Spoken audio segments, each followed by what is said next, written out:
How has writing this book impacted your life? Did you discover anything new about yourself along the way? Yeah, good question. Because It's kind of it won a Pulitzer, so it yeah. must Well, have that's drawn more a like lot how of attention. publishing the book definitely impacted my life. Yeah. This was my fifth book, but it had far more readers than the previous four, and Yeah. I used to be able to, for example, respond to every individual reader if they sent me an Mm-hmm. email or a letter. And then, at the peak of this book in 2016, Yeah. 2017, I would get maybe 300 or 400 letters a day. And so, you just like, and they're so Impossible sweet. to. Yes. And they're from like kids in Italy or something. And, you want to write them all back. Yeah.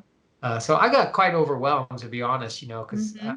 my work takes a long time. So to keep going on other Yeah. projects during this time, and then when I'd go do an event, my previous books, I'd maybe have 50 people at an event, and suddenly I'd have 2,000 people in some big Yeah. theater, and you're like, hi everybody, you want to give each person some Yeah. attention. And, so I'd sometimes come home pretty drained from those.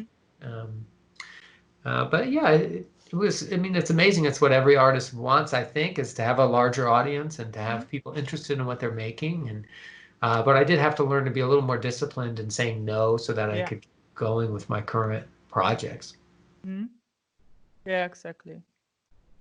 Anything, because you say you learned a lot during your research, anything that did not make the book?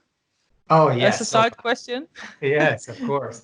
The final version that you read, at least in English, is about 120,000 words.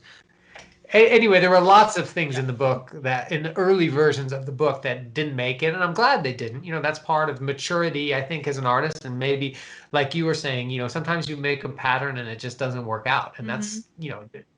that's the big lesson in fiction writing. It's like you Yeah. write scenes, you spend a month on the scene, and then Mm-hmm. a year later you realize, oh, that scene doesn't belong in the book Nee. anymore.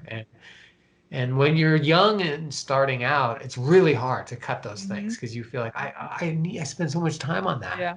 But then you realize that that's kind of what life's lessons are. It's never a straight line. Like it's Mm-hmm. always this meandering path Yeah. to your finish. And sometimes you have to run into dead ends in your big labyrinth and walk them back. And I save all these things I cut into like big files on my computer and think maybe I'll use them someday. But of course, you don't. You never really No, reuse them. I can relate But to that. yeah, Yeah. exactly. But sometimes, like you said, you make a doodle and it doesn't work out, and you say, at least my mind was occupied while I was working on that, and I Mm-hmm. learned something from that Yeah. probably that Oh, way.